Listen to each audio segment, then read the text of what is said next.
Jaeun, I'm going to ask you to come back up and talk more about your position as a spiritual practitioner.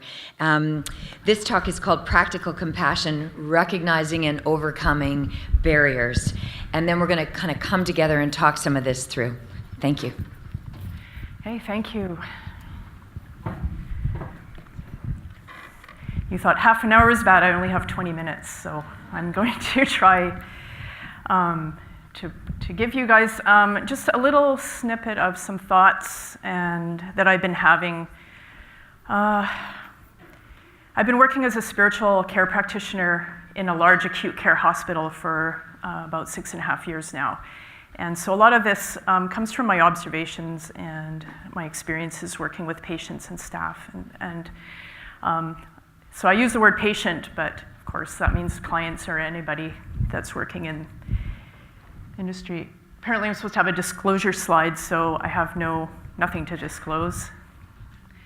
So we'll get rid of that one. If you don't believe me, that's okay. No, I have no commercial interests or anything along those lines. So, but what we're focusing on, I think, during this day is compassion. And I just wanted to put up a quote which I think kind of describes what we're trying to understand here. And that is that compassion is really the heart of healthcare and the heart of any kind of work that we're doing in the human services field. And that traditional spiritual practices, such as the development of empathy and compassion, are being shown to be vital active ingredients, even prerequisites in effective healthcare. In the care and the cared for, they build wellness and happiness. Effective and efficient healthcare must now retake into account these core values. That was something written by David Riley. And we have to emphasize that compassion actually produces wellness. Now, research shows that intentional participation in practices that are shown to increase compassion and empathy lead to greater emotional resilience and reduced depression and anxiety. You know that. And that's really important for us as care providers. And it's important for the people that we care for, that compassion is beneficial to wellness. And if you look at the studies, which I don't have time to talk about, there's ample studies in the literature that show that if we do compassion practices, compassion meditation, and things like that that are designed to improve compassion in ourselves, what we find is there are actually structural changes in the brain that occur as a result. So what Gabor was referring to is how much our brains are involved in how we respond to the situations and the people that we encounter. And so practicing compassion isn't this airy-fairy spiritual thing that people like me do. It is something I think that is important for all of us to do, because it really has a profound influence, not only on ourselves emotionally, biologically, physiologically, and it has an impact on how we interact with other people, and it has an impact on how we respond. And so Gabor talked about responding rather than reacting. How do we actually get there? We have to do something. It doesn't just happen magically because we decide that it's a good idea. It's something that we have to actually take some time and intentionally figure out how to do. And so I just want to put in a plug for compassion practice, because it's really something that can profoundly influence our experience. And so our goals today are to recognize and understand some of the common barriers and challenges to compassionate care. And of course, we could spend all day talking about just that.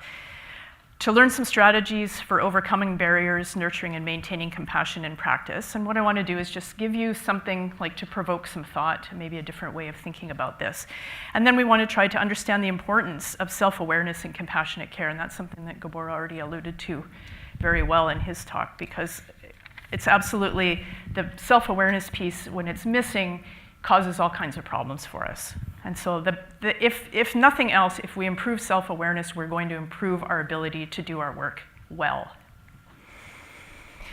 So a working definition of compassion that I like is that compassion literally means to suffer together.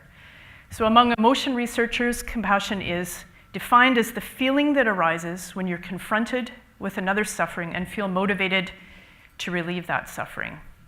And so compassion really has two components. There's an affective component, or a feeling of caring for one who is suffering, which is influenced by an empathetic connection made between you and the other person.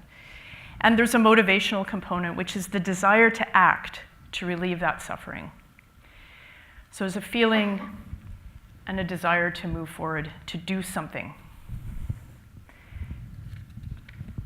And there are barriers and challenges to compassionate care. And this is a tiny, tiny list compared to all of the different things we talked about, or that we could talk about. But one of the greatest barriers is seeing emotional engagement as dangerous and potentially harmful. So there's this fear, this concept of compassion fatigue has come up. And I always go like this when I say compassion fatigue, because evidence shows that practicing compassion does not burn us out. Practicing compassion energizes us, it improves our wellness, it improves our emotional resilience. So the linking of those two words, calling a burnout experience compassion fatigue, I think is a very unfortunate thing that has come into our systems, because compassion is not fatiguing. And we're going to talk a little bit more about that. The inability to tolerate suffering, either my own suffering or the suffering of another, because those things are intimately related, gives rise to the need to fix it or to suppress it or to avoid it. And if we're trying to fix, suppress, or avoid suffering, we can't engage with the people who are suffering, which means we cannot practice care in a compassionate way. There are institutional pressures and cultural norms and things that interfere with our ability to provide compassionate care, and we talk about professional culture. So for example, I was sitting in multidisciplinary rounds in the trauma ward in our hospital one day, and there was an unfortunate individual who had a traumatic experience of being intoxicated and falling in front of a light rail transit train, and resulted in having to have both of his legs amputated. And the trauma surgeon came into the multidisciplinary rounds to talk about the surgical procedure and whatnot that he did. And he came in and he said, so the patient woke up and the patient was he was screaming at me like, who did this to me? Who did this to me? The surgeon says, hang on a second, I'll get you a mirror. And everybody laughed. And I was new to that team, and I was shocked, and I said, and because I expressed my dismay at that comment, it was like I was an outsider on the team, because there was a particular culture on that unit in particular of, this sort of bravado and making jokes and things, and it's a coping mechanism, we understand that, right? That these aren't bad people. But we feed each other with these kinds of attitudes and the way that we perceive things. And those kind of attitudes get in the way of our ability to practice compassionate care with people. There are things like in-group bias. We tend to favor people who are like ourselves, people who look like us, things like that. There's always stereotypes, there's stigmas, there's things that are there. A lot of the times we are involved in those things and we're not even conscious of it, and those things prevent us from being able to be authentically compassionate with the people we work with. Blaming the victim, not seeing events and experiences that form the backstory, like Gabor was talking about. Everybody has a story, and there is so much going on in the background that we don't know about. We don't know what happened to that person. We don't know who their parents were. We don't know anything about it. I was in the neurosciences unit one time, and there was somebody who had been put in the room at the very end of the hallway because she was in an agitated stage of recovery from a traumatic brain injury. And so I'm always attracted to people who are yelling and screaming, because that's my job. And I want to go in and see what's there. There was a nurse outside the room, and I said, hey, tell me, what's her story? The very first thing she said, well, it was all her fault.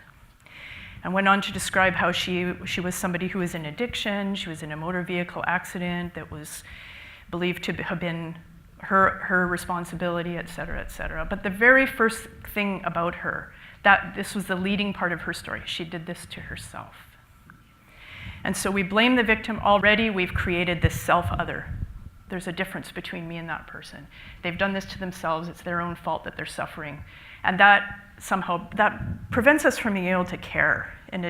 So once we sort of try to look at the backstory, is it her fault? I don't know what happened to her when she was in utero. What happened to her as she was growing up?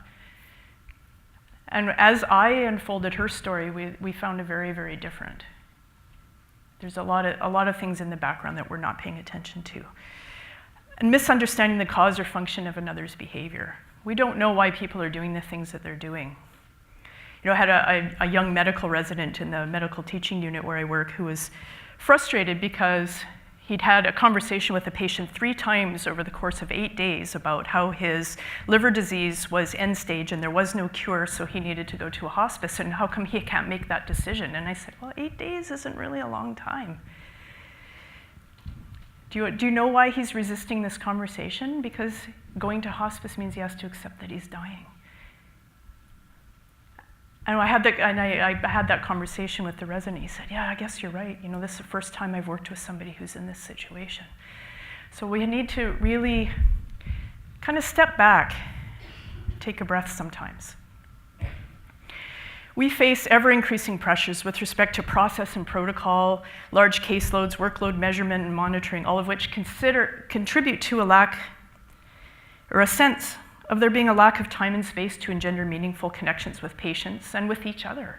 We're busy people. How many people have you wish you had more space and time in your workday? Is there anybody who didn't put their hand up? So expressions of lament and despair and suffering that we see become something that we need to manage rather than engage. So we see that in acute care all the time, the people who are screaming and crying out and unable to comply with their treatments because they're upset about something. It's like, we got to manage this behavior, we've got to get it under control. But getting something under control, if I came into a room and you were crying out in pain and suffering and saying, and I came into the room and said, hi, I'm here to manage your suffering. I mean, we don't say that, but that's what we imply through our actions and what we do and how we, and so what we need is a really different approach to that. And we face the very human challenges of encountering patient after patient, person after person, struggling to cope with difficult, painful, and frightening circumstances. And these people, the patients that we care about, the patients that we're trying to care for, they hurt themselves. They complain about their care. They're ungrateful for our hard work. They refuse to follow our great advice and in many ways seem to ruin our efforts to care for them, and we respond to that sometimes very defensively. And that interferes with our ability to connect with people. And I could go on and on and on and on about that, but I won't because I don't have time. So human relationships based in love and caring and even using the language of love are seen by many as being unprofessional, and I think this is a really big problem that we face in human services work and in healthcare. Something we should avoid if we're professionals, and certainly avoid discussing in the corporate environments that provide the context for modern healthcare. And we might start to worry that if we care too much, we're going to be negatively judged by others. And so everybody sitting around the table in the trauma ward had to laugh at the joke, right? And when I expressed my caring and my concern for that kind of behavior, what happened? I was a little bit put on the outside of that group because of it. So we watch ourselves. Oh, I don't know if I should say anything because what are they going to think about me? Or we're worried that we're going to be negatively affected in some way. Oh no, what if I come down with compassion fatigue and I can't do my work? So I can't care about people, I can't love people. But really that's what we're trying to do. The word care is part of our vocabulary as professionals. So what we need to do, rather than try to make that into something colder than what it is, maybe we need to make it into something warmer, something that we can really, really get on board with each other. So we get mixed messages. On the one hand, compassion is our #1 value. So Alberta Health Services, which is the corporation I work for, set out a new, our values, and the #1 values like AHS cares, and C stands for compassion. The primary motivation for most of who choose caring professions is compassion and care. Compassionate care requires authentic connection. Compassion means suffer together, not suffer apart, not you suffer and I watch, not you suffer and I try to fix it. Suffer together. But on the other hand, loving our patients or caring too much is unprofessional. We're supposed to keep our distance. We're not supposed to get attached. We have to watch out for that. It's somehow dangerous for us. But how can we suffer together with those we work with? How can we be compassionate if we don't allow ourselves to feel? So as I've been considering what the barriers to compassion, the thing that I really find is, I think the experience of frustration is probably our greatest obstacle, because compassion is comprised of a feeling of caring for another in the context of suffering and the motivation to alleviate that suffering. And the motivational aspect of compassion sets up a desire for a positive outcome, which is, of course, the reduction or elimination of that suffering. And when the outcome is not positive, that means I can't reduce or eliminate the suffering I'm seeing, and that happens to us over and over and over again all the time. So when the outcome isn't positive, when the outcome isn't that I can relieve or eliminate the suffering, there's frustration of a desire that happens, which feels bad. We don't like that feeling. With repeated frustration, then our compassion and our caring can become associated with negative feelings. And then we have this idea of compassion fatigue. I just don't want to do it anymore. But compassion fatigue is really frustration fatigue, if you really think about it. That what we're tired of is being frustrated, not compassion. Compassion is not making us tired. Compassion is not burning us out. Frustration is. And so what we really need to try to do is figure out, how do I get out of that feeling of frustration? And so what I want to offer you is shifting our orientation to suffering. So the natural response to suffering for anybody is like, I don't want to see it, I don't want to feel it, I don't want to experience it, I want to get away from it. So we need to try to turn towards suffering. And we can avoid being caught in frustration through self-awareness and willing to be vulnerable in the experience of our own suffering. And the second thing I think we can do is to hold aspiration rather than expectation. So aspiration means, we use it in a spiritual sense of what is it? What is the overarching aspiration for my life and my work? What is the greater good that I'm looking for? So working with motivation in a, dare I say, spiritual way that nurtures relationship and avoids frustration. So seeing suffering as a shared human experience with a potential for transcendence. With a potential for transcendence. It doesn't have to be transcended every time, and it can't be.